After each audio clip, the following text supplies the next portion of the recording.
Why have we come to earth? Do you remember?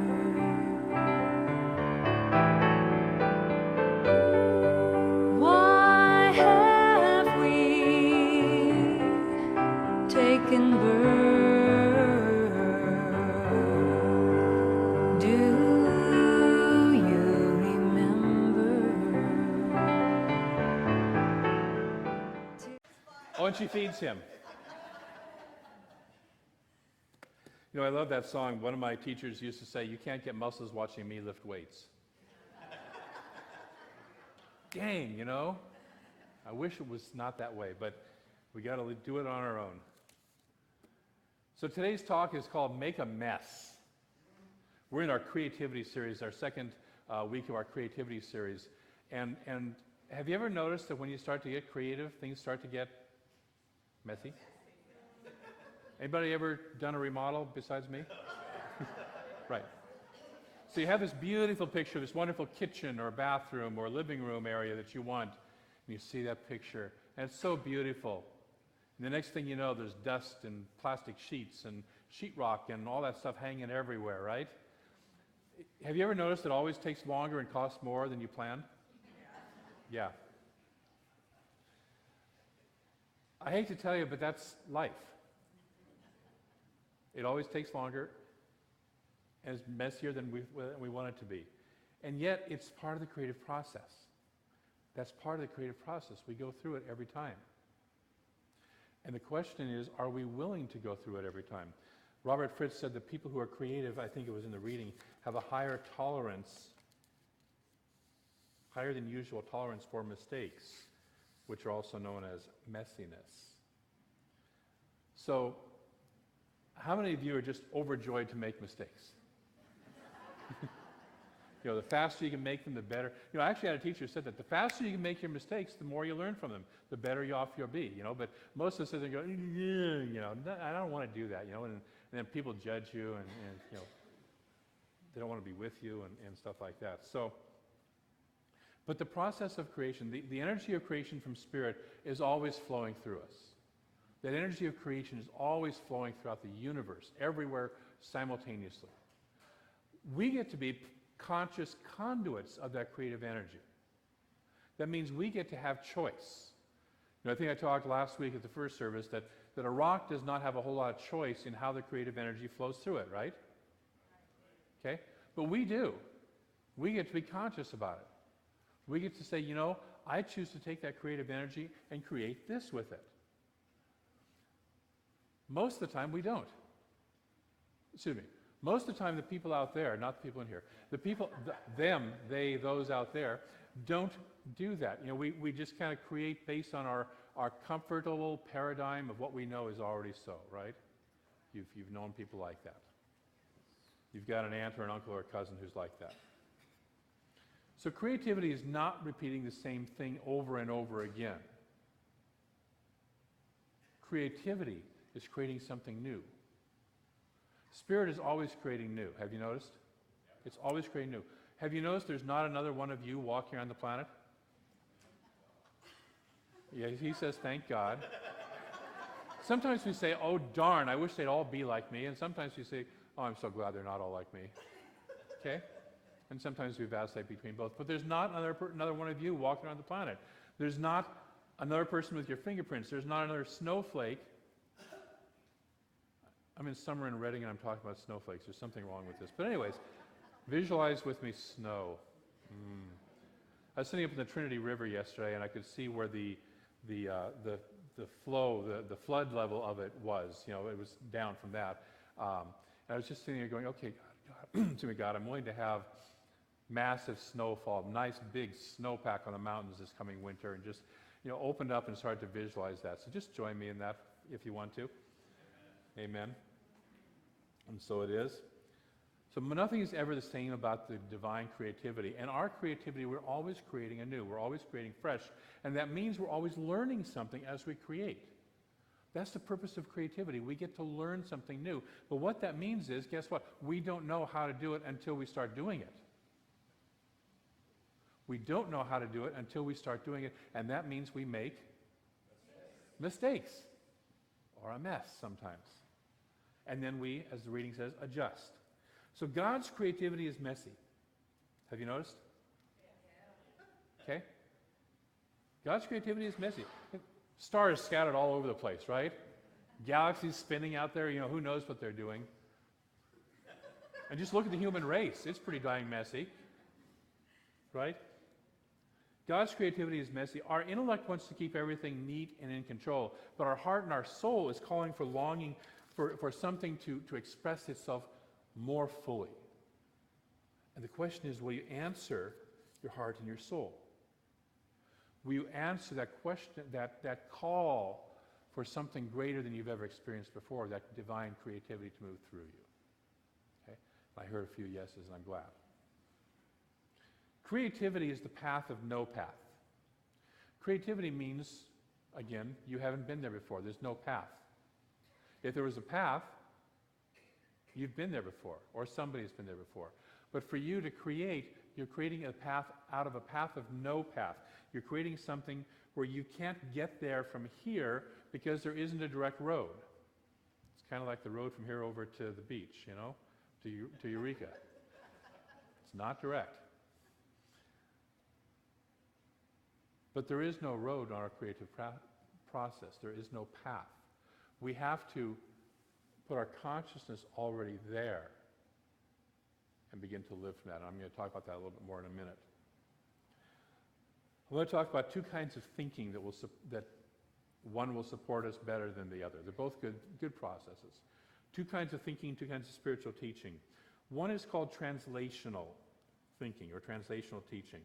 Translational teachings are those that are intended to improve or translate a moment from a difficulty or a hardship to an opportunity or something to leverage within the context of creating a more favorable experience. So we have something happen, we're looking for how can I make that better? How can I call something that's been maybe a challenge better? Okay? And how can I work with that? Translational teachings are focused on creating a more enhanced, confident, empowered, and authentic self-system. Sounds pretty decent, right? Okay?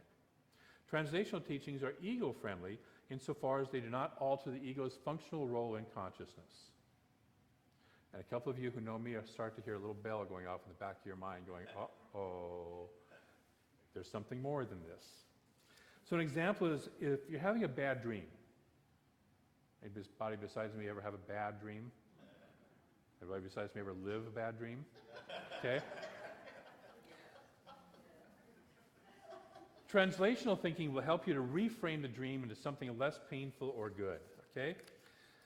So let's say you're having a dream of insufficiency or lack, and it's beginning to show up in your outer experience, and it's based on a belief that's living in the shadows of I'm not enough, okay? There are people on this planet who have that dream, right? Okay? Translational teachings will start to enhance your outcomes, your scenarios, your options, and your possibilities. They'll start to open your mind into how can I have more? How can I be more? Okay? And so you might say, visualize winning the lottery. And you might ask yourself, wow, what would that feel like? I'm going to get immersed in that, and how would it feel to have more? Okay? And so you start to work with that. But have you ever noticed lottery winners? It doesn't last very long in most cases because there's an underlying belief that's never been touched by this process. So this process is friendly to the ego, but it doesn't really address the underlying situation, the underlying cause. So we get to manipulate the outer. And some of us get really good at manipulating the outer, right? Yeah. Really good at manipulating the outer. Okay? Take a breath. The bad news about this type of thinking, the more successful that I am at manipulating the outer, the farther I am from my true joy and true creativity. The better I get at making my life comfortable and not feeling what's really going on, the farther I am from my true joy.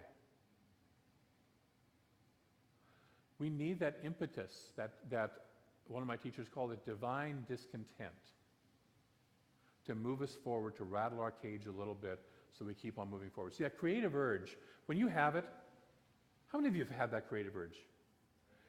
It doesn't let you rest, does it? It kind of keeps niggling at you, sometimes in a quiet voice, sometimes it's like whack up alongside the head or wakes you up at night, or it's just calling you and calling you and calling you, and it won't let you rest. Okay? That's that divine discontent. And sometimes it looks like pain, frustration, and suffering, because of where you are, is not where you want to be.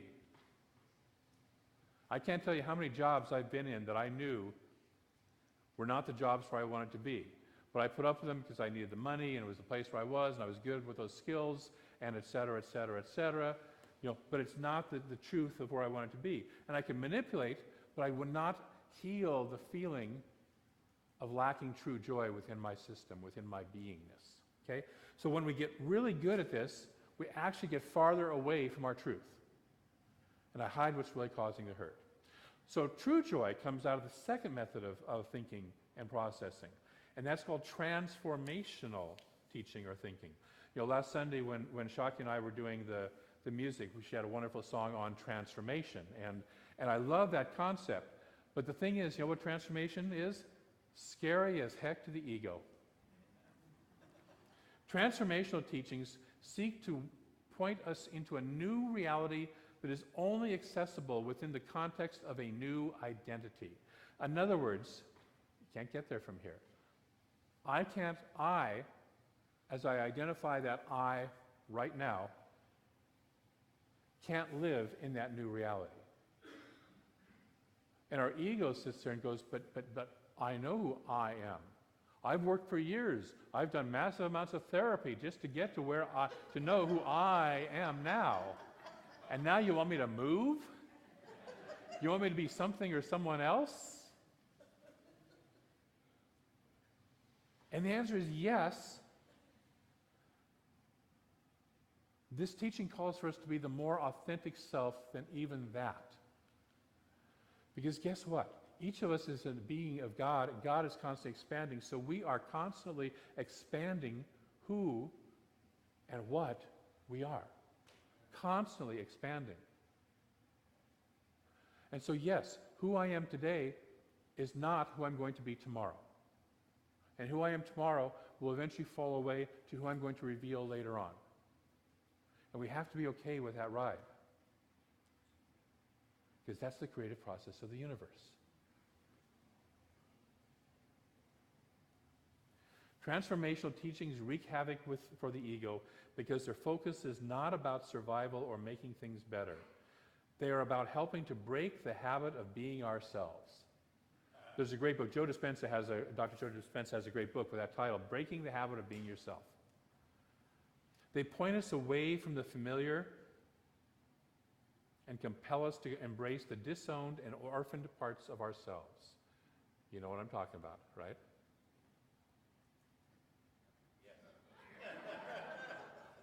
You know what I'm talking about. They compel us to embrace the disowned and orphaned parts of ourselves. These teachings are more difficult to engage because our ego tends to undermine any intentional effort to explore our own intentions and face our own demons. Join me in a breath. That's the good news, bad news. Transformational teachings are waking up from the dream. Instead of trying to manipulate the dream, we are trying to awaken from the dream. So imagine it like this. You're dreaming. You're having a dream that you're drowning. Okay? You're seeing yourself, you're being out in the ocean, you're being carried out past a safe zone, and you suddenly realize that the undertow has got you and you're drowning. I used this metaphor a little bit last week. And you're crying out, you're calling out for somebody, I need some help here, hey, lifeguard's not paying attention, there's nothing happening, there's nobody coming to get you, and all of a sudden somebody hears you and they wake you up out of the dream. And you suddenly realize, I was never drowning. There's not a drop of water anywhere near. Okay? That's what transformational teachings do. That's what the transformation is we start to wake up out of the dream. I think it was Jesus in the Gospel of Thomas who said most of us are asleep and dreaming, and most of us are having nightmares.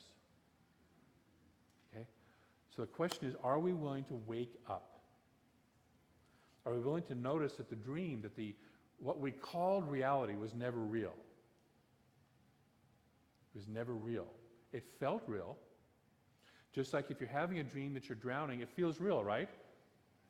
You probably notice that your heart rate's up, your breathing is shallow, all that stuff, but it's not real. It's not really happening. Okay? So in our example, waking up from the dream of not being enough, truly seeing that I'm a participant in a universe of infinite abundance is awakening from the dream. See, I had a dream for a long time. I was put into an institution when I was 8 months old for, it was an orphanage. I was put into an orphanage when I was 8 months old for 3 months by my mother. She couldn't take care of me.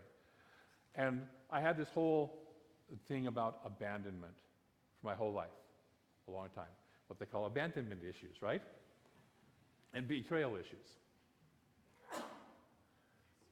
Eventually, somebody helped me to work out that my mom, who was quite tight with money, grew up in the Depression, actually spent a good bit of money to put me into this nice institution, this place where I was well cared for, okay? And I could reframe how it was. And I began to realize, oh, guess what? It wasn't as bad as I thought it was. That's called reframing the dream. That's the translational system of thinking. One day I woke up and it said, you know what? I'm immersed in the love of God. God is my father and my mother, always has been, always will be. I have never been abandoned. It's impossible to be abandoned in God. That's transformational. That's waking up from it. And that says, you know what? This dissolves the possibility that I ever was, could be, or will be abandoned. Okay? That's what we're talking about from this transformational thinking is, who am I really? Who am I really? And when we start to wake up from that, we start to live from a different identity in almost like being in a different land than we ever have been before. Some of you know what I mean. You've had that experience. We wake up and we suddenly realize, wait a minute, everything is actually okay. There's I have a great quote from Anthony de Mello, who was a Jesuit priest. He says, spirituality means waking up. Most people, even though they don't know it, are asleep. They're born asleep, they live asleep, they marry in their sleep.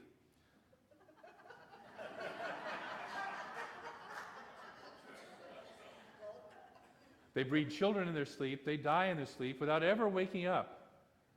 They never understand the loveliness and the beauty of this thing we call human existence.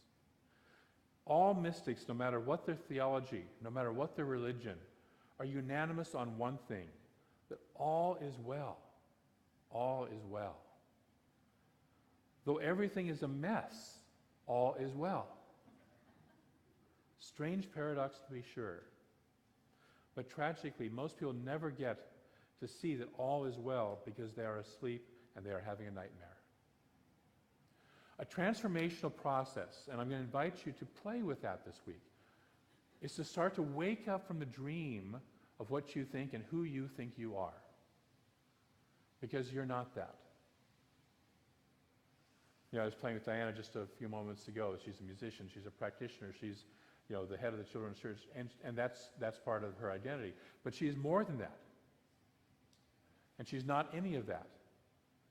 Because she, like you, like me, like all of us, are really expressions of the infinite of God. And that may be how we choose to play here on the planet, but that's not who I am. You understand the difference? Yeah. Okay? So I can believe that I am such and such, and it could be a healthy belief. I could believe that I'm really good at something, but I'm still more than that. It doesn't have to be a disempowering belief. It's, who am I really? Can I remember? Can I remember? Can I sit in the silence and let the thoughts quiet down and begin to remember who I ever was before I ever became who I thought I am?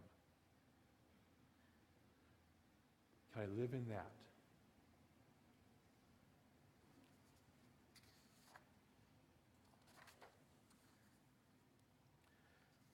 The second step after we wake up, because waking up is just the first step, is that we need to inhabit our new identity. See, it's one thing to know that I am more than I am. Many of us know that. But can we live there? Can we live there? So that's where we have that process of beginning to live as this person. If I truly knew that I could never be abandoned, if I truly knew that I'm a participant in a universe of infinite abundance, if I truly knew that I am a person of absolute infinite health and life energy flowing through me always and constantly, if I truly knew that I'm immersed in the love of God always, whether I'm single, whether I'm in a relationship, whether whatever the circumstances, that I am this, always have been, always will be, and am right now, how can I live from that identity and take action as who I came here to be? Because I came here to be that being. I came here to be that being of light. I came here to be that being of love. And then instead of trying to get stuff to come to me, instead of trying to get love, instead of trying to get money, instead of trying to get health, instead of trying to get, we begin to give from a source that we already are. We live in a consciousness, we live in an economy of giving rather than an economy of getting in our own lives. We start to remember that we are a source. What can I give as my source? As a being of love, how can I give love? As a being of wealth, how can I give wealth? As a being of health, how can I give health? Okay? So we begin to come from that source of who I am. We have to live from that. It's not enough to just be awake to it and to just say the words, oh yeah, I'm an infinite being of God. Okay? That's nice.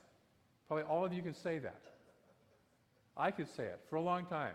And oftentimes I forget it. I don't always live in that being. Just ask people who know me well. And some people who don't know me well. But can we more and more, and that's again the creative process. We start to live in that, we forget, we go back to sleep, we fall down. We wake up, we start to live in it, we forget, we fall asleep. And the process is, am I willing to get back up again each time I fall asleep? Am I willing to wake back up a little bit more? Am I willing to live in that a little bit deeper and a little bit longer in that identity of who I truly am? So that's what I'm inviting you to this week. So we give out of that source. We give out of who we are, not from manipulating the universe, okay? So I don't give to you to get something. I give to you out of God expressing to God. Because I see you also as God. Not somebody who needs my help, but as perfectly as the song says, empowered beings who can do it yourself. We're just playing here. We're just dancing. I remind you, you remind me. We do this together. Can we play from that consciousness? Yes. So this week, take a breath. Just try me to take your breath. Shake your body a moment. I know we just did a lot of deep stuff. The ego got uncomfortable there for some people, right? Mine did. This week, number one, ask, where have I been asleep? Where have I been asleep? And in that state of sleep, what belief has been running my life? Take an area. Don't take the whole thing. Take one. If you've got an area in your life that's kind of in, you know there's an underlying discomfort or pain or that divine discontent, I've been asleep there. What's the belief that keeps me there? Number two, am I willing to wake up? And what I want you to know is it's not easy. The ego will keep on fighting you for it. Okay? But I have to break the habit of being myself in this area. And one of the ways to do this, one of the keys to doing this is to have a purpose. We live from a purpose. I'm here to be a being of love. I'm here to be the expression of joy. I'm here to be the expression of the musical beauty of God. Whatever it is that I'm here to be, I'm here to be that. I get in touch with my purpose and why did I come here? One of the ways to do that is if you get to the end of your life, ask yourself, if I got to the end of my life here on this planet, and there was something I hadn't done because I knew it was really mine to do, I'd be really ticked off if I didn't do it. What is that? And that will point you to your purpose. It's what I call the backdoor way of getting into your purpose. You can either do the front door way, which is, what is my purpose? Or what is it that I'm going to be really mad about if I don't get it done by the time I leave this planet? Either one will get you there. Okay? So we live in that purpose because the purpose has passion and power that will pull you forward. It'll pull you through the difficult times. It'll pull you through the mess.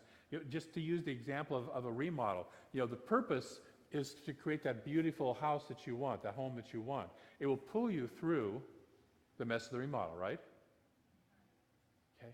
So having this passion, knowing what your life is about, knowing what it is that you came here, what am I called to be? What am I here to do? And yes, I mean you. Not the person next to you, I mean you.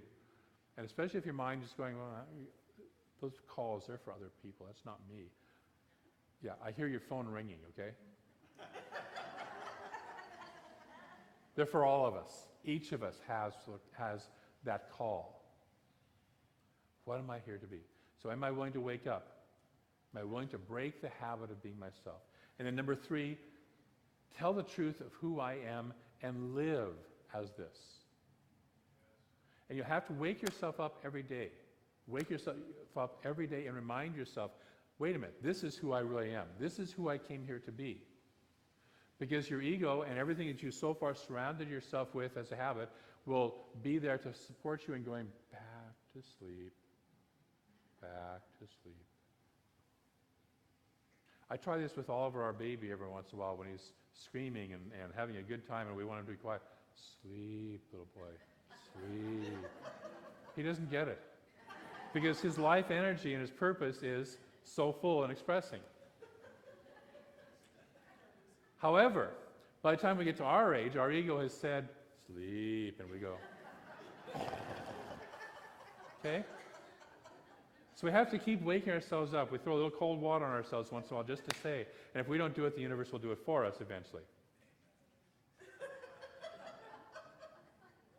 So we live as this person that we know ourselves to be. We give to life as the source. As the source. And you know what? That's not going to look rational at first. I just want to tell you that right up front. Your ego is going to say, I can't do that. Look at my list of things and reasons for why I can't, okay? It's going to tell you all the reasons you can't. You're going to thank it very much for sharing and do it anyways. In the Prosperity Plus program, there's a little phrase that's used called do it afraid. You might be afraid, do it anyways. Do it even if you're afraid, okay? So that's our homework for this week. That's our process that I invite you to take on, if you will. Ask, where have I been asleep? Ask, am I willing to wake up? And by the way, if you want to say, you know what, not right now, I got everything kind of comfortable, it's okay. You'll get woken up along the way. I would invite you to do it consciously. And number 3, tell the truth of who I am and live as this person, live as this being. Are you willing to join me in doing that homework this week? Doing that process this week? Great. And what I'd love to hear is, have you come back and talk to me, tell me, what it is, how that worked out for you. What was your experience in doing that? Because that's what somebody was talking to me earlier, and I said, my juice is when I watch the lights go on in people's lives, and then they come back and they say, wow, my life really changed from doing that. That's why I do these talks, that's why we do the classes, that's why we do practitioner sessions, that's why we do all this stuff, is because it's about your life. It's not about me being up here on stage, it's about your life and creating a better life. Creating a life you love, not just that you tolerate or get through. Ernest Holmes says if we're using these principles just to cope with our lives, we're misusing the principles. But to create a life that we love. And so I encourage you this week to go ahead and do that. Are we ready? Yes. Are we willing? Yes. Go. Make a mess. Let's move into prayer. I know there's one infinite presence. There is only one life, one, everywhere present, fully expressing, that does not care what came before. It is always creating new in every moment, new in every moment. It does not care about your backstory. It will create whatever story you wanted to create now. This infinite life energy is fully creative, fully expressing, constantly, continuously flowing. And we, as expressions, as perfect expressions of this infinite presence, are constantly making use of this creative life energy. We already are the love, the wholeness, the joy, the abundant good, the health, the life energy, the vitality of this universe. We already are that. That is the truth of who we are. We have never been separated from that. As Emerson says, we are inlets to the divine. We may become outlets as we choose, but we are inlets to the divine. And so I speak my word that each person takes this and wakes up to a greater and greater degree, is willing to say, yes, I am willing to be transformed. I'm willing to wake up from the dream, from the nightmare of not having enough. Whether it's life, whether it's health, whether it's money, whether it's joy, whatever it is, I'm willing to wake up from the dream of being separate from the infinite. I'm willing to wake up from the dream that I am not good enough to be God in form.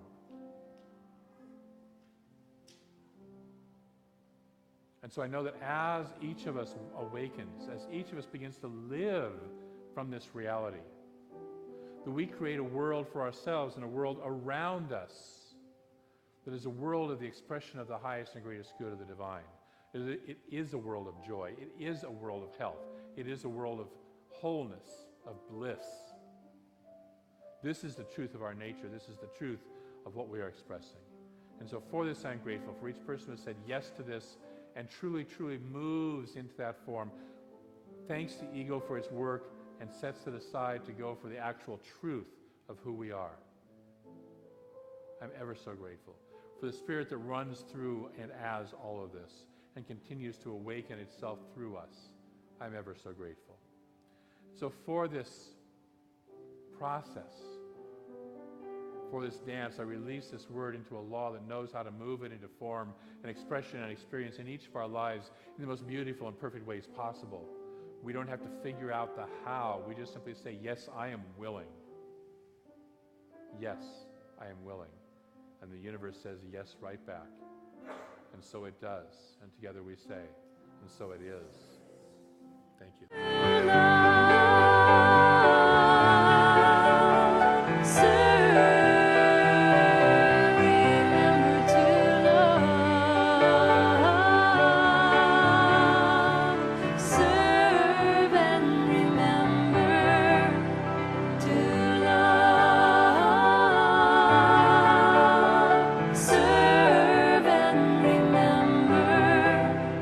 To love, serve.